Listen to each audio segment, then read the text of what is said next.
જય શ્રી કૃષ્ણ વિદ્યાર્થી મિત્રો। તો આપણે આગળના 3 થી 4 લેક્ચરોના માધ્યમથી પહેલું ચેપ્ટર સજીવ વિશ્વ નામનું પહેલું ચેપ્ટર આપણે કમ્પ્લીટ કર્યું। હવે સજીવ વિશ્વ પછીના બીજા ચેપ્ટરની અંદર બીજા ચેપ્ટરનું નામ છે જૈવિક વર્ગીકરણ। આપણે પહેલા ચેપ્ટરના લાસ્ટ ભાગમાં વર્ગીકૃત કક્ષાઓ વિશે અભ્યાસ કર્યો હતો કે વર્ગીકૃત કક્ષાઓની અંદર ચોક્કસ વર્ગીકૃત કક્ષાઓમાં સજીવની ગોઠવણી એટલે કે વર્ગીકરણ। હવે આજના લેક્ચરની અંદર આપણે એ જ વર્ગીકરણને વિસ્તૃતમાં આ ચેપ્ટરની અંદર ભણવામાં આવશે। આ ચેપ્ટર લગભગ આઈ થિંક 5 થી 6 લેક્ચર જોશે આ ચેપ્ટર પૂરું કરવા માટે। અને આ ચેપ્ટરની અંદર આપણે સજીવોનું વર્ગીકરણ જૈવિક વર્ગીકરણ ભણીશું। આપણા ચેપ્ટરનું નામ છે જૈવિક વર્ગીકરણ એટલે કે બાયોલોજીકલ ક્લાસિફિકેશન। ચેપ્ટર 2 જૈવિક વર્ગીકરણ એટલે કે બાયોલોજીકલ ક્લાસિફિકેશન। હવે આ બાયોલોજીકલ ક્લાસિફિકેશન એટલે શું? તો આપણે આગળના ચેપ્ટરની અંદર જેમ વ્યાખ્યા તરીકે અભ્યાસ કર્યો હતો કે વર્ગીકરણ એટલે કંઈક એવું કે વિવિધ અથવા તો ચોક્કસ વર્ગકોની અંદર અથવા તો ચોક્કસ વર્ગીકૃત કક્ષાઓની અંદર સજીવોની ગોઠવણી એને વર્ગીકરણ કહેવાય, બરાબર? તો આ વર્ગીકરણ જરૂરી હું કામ છે એ આપણે આગળના ચેપ્ટરની અંદર ભણી ગયા કે ભાઈ સજીવોની એકદમ વિસ્તૃત રેન્જ આપણી પાસે છે, ઓળખાયેલી વિસ્તૃત રેન્જ છે, હજી હશે તો કેટલાય બધા એમ। તો વિસ્તૃત રેન્જને એક ચોક્કસ ક્રમબદ્ધ રીતે ગોઠવવા માટે અને એની ઓળખાણ ચોક્કસ રીતે થાય એના માટે વર્ગીકરણ ખૂબ જ જરૂરી છે। તો જૈવિક વર્ગીકરણની અથવા તો સજીવોના વર્ગીકરણની શરૂઆત ક્યાંથી થઈ? તો સૌપ્રથમ આપણે હિસ્ટ્રી તરફ થોડોક અભ્યાસ કરશું। ઇન્ટ્રોડક્શનની અંદર તમારા ટેક્સ્ટ બુકની અંદર હિસ્ટ્રી આપેલ છે કે સૌપ્રથમ વૈજ્ઞાનિક ધોરણે પ્રયાસો કરવાના શરૂઆત કર્યા હોય વર્ગીકરણ માટેના તો એરિસ્ટોટલ નામના વૈજ્ઞાનિકે કર્યા હતા। પણ એ પહેલા આપણે અત્યારથી વર્ગીકરણ તો કરતા જ કે ભાઈ આ વર્ગમાં આવે છે, આ વર્ગમાં આવે છે, આ વર્ગમાં આવે। તો પહેલાના સમયમાં જે વર્ગીકરણ થતું એ વર્ગીકરણ શેના આધારે થતું? તો કે ખોરાકના આધારે થાય, રહેઠાણના આધારે થાય, પહેરવેશના આધારે થાય, એવી રીતે વર્ગીકરણ થતું। પણ આ વર્ગીકરણને વૈજ્ઞાનિક ધોરણે વર્ગીકરણ કહેવાય નહીં અથવા તો વૈજ્ઞાનિક રીતે વર્ગીકરણ કહેવાય નહીં। તો સૌપ્રથમ વૈજ્ઞાનિક રીતે વર્ગીકરણ કરવાની શરૂઆત કોણે કરી? તો કે એરિસ્ટોટલ નામના વૈજ્ઞાનિકે સૌપ્રથમ વૈજ્ઞાનિક ધોરણે સજીવોનું વર્ગીકરણ કરવાની શરૂઆત કરી। કઈ રીતે? સૌપ્રથમ વૈજ્ઞાનિક ધોરણે વર્ગીકરણની શરૂઆત કરી। તો એરિસ્ટોટલે કઈ રીતે વર્ગીકૃત કર્યા સજીવોને? તો એના વનસ્પતિઓને મુખ્ય 3 ભાગમાં વર્ગીકૃત કર્યા। એને સૌપ્રથમ એરિસ્ટોટલે, આપણે બધાને ઝાડવા કહીએ અથવા વૃક્ષ કહીએ એમ નહીં, એને એરિસ્ટોટલે દરેક વનસ્પતિને 3 મુખ્ય ભાગમાં વિભાજિત કર્યા। ક્યાં 3 ભાગ? તો કે એકદમ નાના હશે એને છોડ કહેવાશે, પછી એકદમ મોટા હશે એ બધાને વૃક્ષ કહેવાશે, અને વૃક્ષમાંય ન આવતા હોય ને છોડમાંય ન આવતા હોય એને કહેવાય શું? તો આને મુખ્ય વનસ્પતિઓને 3 ભાગમાં વિભાજિત કરી। ક્યાં? તો કે છોડ, પછી સૂપ અને વૃક્ષ, આની અંદર વર્ગીકૃત કરી। અને પ્રાણીઓને એમાં વર્ગીકૃત કર્યા ખબર છે? પ્રાણીઓને વર્ગીકૃત કર્યા એક તો લાલ રુધિર ધરાવતા હોય એવા અને લાલ રુધિર ન ધરાવતા હોય એવા, આમ 2 ભાગોમાં વિભાજિત કર્યા। લાલ રુધિર વાળા અને લાલ રુધિર વિહીન, આમ 2 ભાગમાં સજીવોને એરિસ્ટોટલે વર્ગીકૃત કર્યા। પણ શું આટલું જ વર્ગીકરણ માટેના ક્રાઇટેરિયા આટલા જ પોસિબલ છે અથવા તો આટલા જ હોય એ યોગ્ય છે? તો પ્રશ્ન થાય કે આ તો ઘણા બધા પ્રકારના આની અંદર વર્ગીકૃત કરવામાં ખામી છે। તો આ ખામીઓને દૂર કરવા માટે આની પછીની એરિસ્ટોટલ પછી આપણા જૂના અને જાણીતા વૈજ્ઞાનિક એટલે કે કેરોલસ લિનિયસ નામના વૈજ્ઞાનિક આવ્યા। આ કેરોલસ લિનિયસ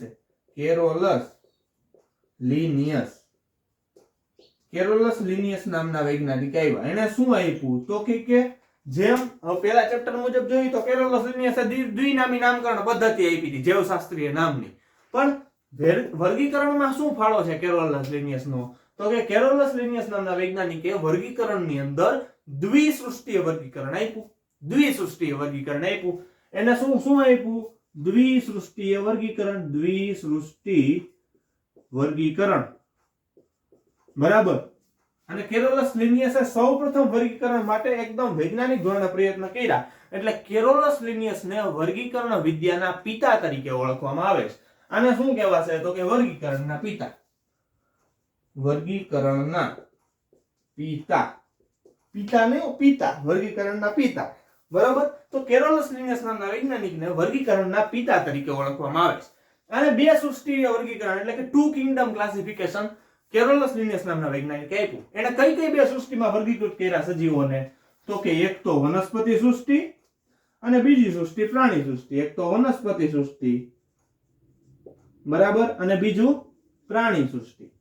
હવે પ્રશ્ન થાય કે કેરોલસ લિનિયસે એની વર્ગીકરણ પદ્ધતિ તો આપી દીધી કે એક તો વનસ્પતિ સૃષ્ટિ હશે અને બીજી પ્રાણી સૃષ્ટિ હશે, બરાબર. તો શું ખાલી વનસ્પતિ અને ખાલી પ્રાણી સૃષ્ટિ દરેક સજીવોને વર્ગીકૃત કરવા માટે શક્ય છે કે નહીં? તો નહીં ભાઈ. હું અહીં તમને એવા પ્રશ્ન પૂછું કે ભાઈ એક એવી વસ્તુ છે અથવા એવું સજીવ છે કે જે પ્રાણી સૃષ્ટિમાં નથી આવતું અને વનસ્પતિ સૃષ્ટિમાં નથી આવતું પણ પાછું પ્રકાશ સંશ્લેષણ કરે છે. એવા સજીવને આપણે લીલ તરીકે ઓળખતા હોય, બરાબર. પછી અમુક સજીવો એવા આવે છે જે પ્રાણી સૃષ્ટિમાં આવતા નથી અને મૃતોપજીવી છે, તો એને ફૂગ તરીકે વર્ગીકૃત કરવા પડે. તો આ વર્ગીકરણ પદ્ધતિમાં ઘણા બધી ખામીઓ હતી. કેરોલસ લિનિયસની વર્ગીકરણ પદ્ધતિ ટુ કિંગડમ ક્લાસિફિકેશનની અંદર કઈ ખામીઓ હતી? અહીં હું તમને ખામીઓ લખું છું. ખામીઓ. આની વર્ગીકરણ પદ્ધતિમાં કઈ ખામી હતી? તો પહેલા તો તે એકકોષી અને બહુકોષીને અલગ પાડતા નહોતા.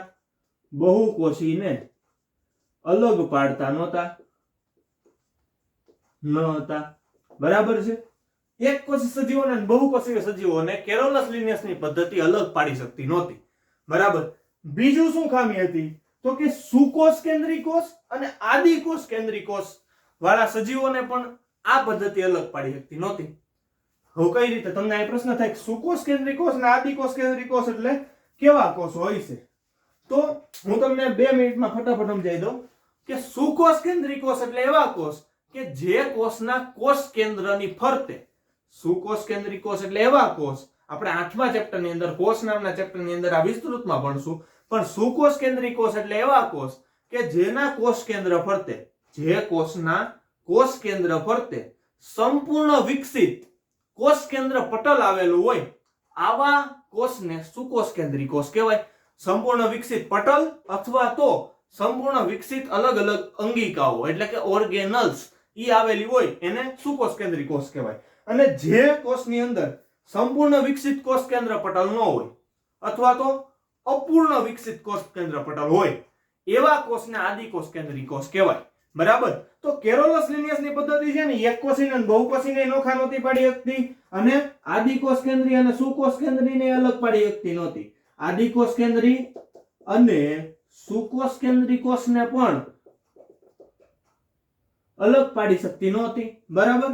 આવી જ રીતે હજી પ્રકાશ સંશ્લેષણ કરી શકતા હોય એવા અને પ્રકાશ સંશ્લેષણ ન કરી શકતા હોય એવા એને પણ અલગ પાડી શકતી નહોતી. બીજા કોને નહોતી અલગ પાડી શકતી? તો કે પ્રકાશ સંશ્લેષણ કરતા હોય એવા એટલે કે પ્રકાશ સંશ્લેષી અને અપ્રકાશ સંશ્લેષી. આને અલગ પાડી શકતી નહોતી. કોની પદ્ધતિ? કેરોલસ લિનિયસની પદ્ધતિ. તો આપણે શું જોયું? સૌપ્રથમ એરિસ્ટોટલે એનું વર્ગીકરણની પદ્ધતિ આપી. એને છોડ, ક્ષુપ ને વૃક્ષમાં એને વર્ગીકૃત કર્યા. ત્યાર પછી શું આવ્યું? તો કે કેરોલસ લિનિયસે દ્વિસૃષ્ટીય વર્ગીકરણ પદ્ધતિ આપી. એટલે કે ટુ કિંગડમ ક્લાસિફિકેશન આપ્યું. ટુ કિંગડમ ક્લાસિફિકેશનની અંદર એને વનસ્પતિમાં અને પ્રાણીઓમાં વિભાજિત કર્યા. હવે વનસ્પતિઓમાં અને પ્રાણીઓમાં વિભાજિત કર્યા ઈ એકકોષી કોષને, બહુકોષી કોષને અથવા તો સુકોષ કેન્દ્રી કોષને અને આદિકોષ કેન્દ્રી કોષને અને પ્રકાશ સંશ્લેષણ કરતા હોય એવા અને પ્રકાશ સંશ્લેષણ ન કરી શકતા હોય એવા એને અલગ પાડી શકતી નહોતી. તો હવે પ્રશ્ન થાય કે આની પછી કંઈક આપણે એવી નવી પદ્ધતિ ભણવી જોશે કે ઈ આ બધાયને અલગ પાડી શકતી હોવી જોઈએ અને એકદમ પરફેક્ટ હોય. તો આ ચેપ્ટરની અંદર આપણે હવે જે પદ્ધતિ ભણવાના છીએ એ છે 5 કિંગડમ ક્લાસિફિકેશન. એ છે 5 કિંગડમ ક્લાસિફિકેશન. હવે આપણે ભણશું 5 કિંગડમ ક્લાસિફિકેશન એટલે કે 5 સૃષ્ટિય વર્ગીકરણ. 5 સૃષ્ટિય વર્ગીકરણ. 5 સૃષ્ટિય વર્ગીકરણ જેને આપણે અંગ્રેજીમાં શું કહીએ છીએ તો કે 5 કિંગડમ ક્લાસિફિકેશન. હવે આ 5 કિંગડમ ક્લાસિફિકેશન એવું ક્લાસિફિકેશન છે કે જેની અંદર આગળના ક્લાસિફિકેશન ની અંદર જે પ્રોબ્લેમ હતો કે એક કોષીને બહુકોષીને વિભાજિત નહોતી કરી શકતી, પ્રકાશ સંશ્લેષણ કરી શકતા હોય એવા અપ્રકાશ સંશ્લેષણ કરી શકતા હોય એવા એને વિભાજિત નહોતા કરી શકતા, અને સુકોષ કેન્દ્રી આદિકોષ કેન્દ્રીને અલગ નહોતા કરી શકતા, એ બધી ખામીઓ આ ક્લાસિફિકેશન ની અંદર દૂર કરવામાં આવી. હવે 5 સૃષ્ટિય વર્ગીકરણ ક્લાસિફિકેશન આપ્યું કોને તો કે 1969 માં આર.એચ. વિટેકર નામના વૈજ્ઞાનિકે આ 5 કિંગડમ ક્લાસિફિકેશન આપ્યું. હવે 5 કિંગડમ ક્લાસિફિકેશન ની અંદર એટલે કે 5 સૃષ્ટિય વર્ગીકરણ ની અંદર કેવી કેવી સૃષ્ટિનો સમાવેશ થતો હશે તો પહેલી સૃષ્ટિ છે મોનેરા, બરાબર, બીજી સૃષ્ટિ છે પ્રોટિસ્ટા, ત્રીજી સૃષ્ટિ છે ફૂગ, ચોથી સૃષ્ટિ છે વનસ્પતિ સૃષ્ટિ અને પાંચમી સૃષ્ટિ છે પ્રાણી સૃષ્ટિ. બરાબર. હવે આ 5 સૃષ્ટિ વર્ગીકરણ કર્યું એમાં મોનેરાની અંદર કેવા સજીવોનો સમાવેશ થતો હશે ખબર છે તો કે એવા સજીવો જે એક કોષી હોય, બીજું કે એની અંદર સંપૂર્ણ વિકસિત કોષ કેન્દ્ર પટલ હોય નહીં, બરાબર, એટલે કે આદિકોષ કેન્દ્રી કોષ હોય. બરાબર. મોનેરાની અંદર કેવા સજીવોનો સમાવેશ થતો હશે તો કે એક કોષી, પછી આદિકોષ કેન્દ્રી, બરાબર, અને કેવા હશે તો કે કા પરોપજીવી હશે, કા પ્રકાશ સંશ્લેષી હશે, કા રસાયણ સંશ્લેષી હશે, એવાનો સમાવેશ આની અંદર થતો હશે. એટલે કે રસાયણ સંશ્લેષી અથવા તો પરોપજીવી એનો સમાવેશ શેમાં થાય મોનેરા નામની સૃષ્ટિમાં. હવે એની પછીની સૃષ્ટિ છે પ્રોટિસ્ટા સૃષ્ટિ. પ્રોટિસ્ટામાં પણ એક કોષી સજીવોનો સમાવેશ થતો હશે, પણ આની અંદર જે કોષવાળા સજીવો હશે, જે સજીવોના જે કોષ હશે એ કેવા હશે હંમેશા સુકોષ કેન્દ્રી હશે. એટલે કે આ સજીવોના કોષ કેન્દ્ર સંપૂર્ણપણે વિકસિત થયેલા હશે, એટલે કે સુકોષ કેન્દ્રી કોષ ધરાવતા હશે. સુકોષ કેન્દ્રી કોષ ધરાવતા હશે. બરાબર. અને હારે હારે પ્રોટિસ્ટા પણ કેવા હશે તો કે અમુક રસાયણ સંશ્લેષી હોય, અમુક પ્રકાશ સંશ્લેષી હોય, અથવા તો અમુક સ્વયંપોષી હશે. બરાબર. ત્યાર પછી ફૂગ હંમેશા કેવી હોય તો કે ફૂગ એક કોષી હોય ને બહુકોષી હોય, પણ જનરલી ફૂગ કેવી હશે તો કે બહુકોષી, પછી સુકોષ કેન્દ્રી, બરાબર, અને હંમેશા મોટા ભાગે મૃતોપજીવી હશે. મૃતોપજીવી એટલે કે મૃત કાર્બનિક દ્રવ્ય ઉપર જે ડિપેન્ડેડ હોય એમાંથી એનું વિઘટન કરીને પોતે પોષણ મેળવતા હોય એવા પ્રકારના સજીવોને આપણે ફૂગમાં મૂકવામાં આવશે. વનસ્પતિ અને પ્રાણી સૃષ્ટિ વિશે તો આપણને ખબર જ છે કે વનસ્પતિમાં જે ક્લોરોફિલ ધરાવતા હોય અને પ્રકાશ સંશ્લેષી હોય એવી બધી વનસ્પતિઓને એમાં મૂકવામાં આવશે. પણ અહીંયા પ્રશ્ન થાય કે ભાઈ આર.એચ. વિટેકરે 5 સૃષ્ટિય વર્ગીકરણ અથવા તો 5 કિંગડમ ક્લાસિફિકેશન આપ્યું, એ શેના બેઝિસ ઉપર આપ્યું છે કે કેવા લક્ષણોને આધારે આપ્યું છે તો કે અહીંયા લક્ષણો અને અથવા તો આ 5 કિંગડમ ક્લાસિફિકેશનનો આધાર શું છે, ક્યાં આધારે 5 કિંગડમ ક્લાસિફિકેશન આપ્યું છે તો આપણે અહીંયા જોઈએ આધાર તો કે એક તો કોષની રચના આપણે જોયું સુકોષ કેન્દ્રી કોષ ને આદિકોષ કેન્દ્રી કોષ એ રીતે વિભાજિત કરી શકે છે. બરાબર. પછી પોષણ પદ્ધતિ, આની પછીનો ટોપિક છે પોષણ પદ્ધતિ. પછી તો કે પ્રજનનની રચના અથવા પ્રજનનનો પ્રકાર. બરાબર. પછી ઉદ્વિકાસીય સંબંધો આ જે જાત છે આ જાત સાથે ઉદ્વિકાસીય કઈક લાક્ષણિકતા ધરાવે છે અથવા ઉદ્વિકાસીય સંબંધ ધરાવે છે તો કે ઉદ્વિકાસીય સંબંધો. અને છેલ્લું હતું રહેઠાણ. બરાબર. ઉદ્વિકાસીય સંબંધો, રહેઠાણ, કોષ દિવાલનો પ્રકાર એટલે કે કોષની રચના બધું આવી ગયું, પ્રજનનનો પ્રકાર, એના આધારે આર.એચ. વિટેકરે 5 કિંગડમ ક્લાસિફિકેશન આપ્યું. હવે આપણે આ ચેપ્ટરની અંદર આ હતું અત્યાર સુધી જે આવેલું એ આપણું ઓવરવ્યુ અથવા તો જેને ઓવરવ્યુ કહેવાય આખા ચેપ્ટરનો અથવા ઇન્ટ્રોડક્શન કહેવાય, એ આ ચેપ્ટરનું આ લેક્ચરની અંદર ચાલ્યું. આ ચેપ્ટરની અંદર આપણે આ 5 સૃષ્ટિને વિસ્તૃતમાં ભણવાની છે. મોનેરા ભણશું તો મોનેરાની અંદર આર્કિયા બેક્ટેરિયા આવશે, ન્યુ બેક્ટેરિયા આવશે, પ્રોટિસ્ટામાં પણ એવું સેમ કંઈક આવશે, બરાબર. ફૂગની અંદર આસ્કોમાઇસિટીસ ને ડ્યુટેરોમાઇસિટીસ ને વિવિધ પ્રકારની ફૂગ આવશે. વનસ્પતિ સૃષ્ટિ આપણે વાઇડ રેન્જમાં ભણવાની થશે અને પ્રાણી સૃષ્ટિ પણ ભણવાની થશે. તો અહીંયા એક નવો પ્રશ્ન થાય, અહીંયા એક મને નવો પ્રશ્ન થાય કે આટલું બધું સાહેબ યાદ કેમ રાખવું? તો યાદ તો રાખવું જ પડશે, યાદ તો રાખવું જ પડશે. છેલ્લે એક સારી એવી વાત કરી દઉં કે આ બધું યાદ રાખવા માટે કોઈ એનો સહેલો રસ્તો છે નહીં. કોઈ પણ જાતનો સહેલો રસ્તો યાદ રાખવા માટેનો હોતો નથી. યાદ રાખવા માટેનો અઘરો જ રસ્તો હોય છે અને યાદ રાખવું જ પડતું હોય છે. એક આપણે હેરી પોટરની સિરિયલ જે હેરી પોટરની સિરીઝ જે જોઈ છે એની અંદર ડમ્બલડોર પ્રિન્સિપલ જે છે એ હેરીને વાત કરે છે, મને બહુ ગમી ગઈ વાત, તમને કરી દઉં. એને વાત કરી હતી કે always there will be two ways, always there will be two ways, હંમેશા બે રસ્તાઓ આવશે જીવનમાં. કેવા કેવા બે રસ્તાઓ આવશે? તો કે એક તો easy way, the first one is easy way and second one is hard way, અથવા તો એકદમ અઘરો રસ્તો હશે જીવનમાં. Always there will be two ways, easy way and right way. તો બે રસ્તાઓ જીવનમાં આવશે. ક્યાં ક્યાં? અહીંયા આગળ આવી રીતનો યાદ રાખવા વાળો એક અઘરો રસ્તો છે. હેરી પોટરને શું વાત કરી કે always there will be two ways, first one is easy way and second one is a right way, but education is all about selecting the right way, તો ઇટ ઇઝ નોટ ઈઝી.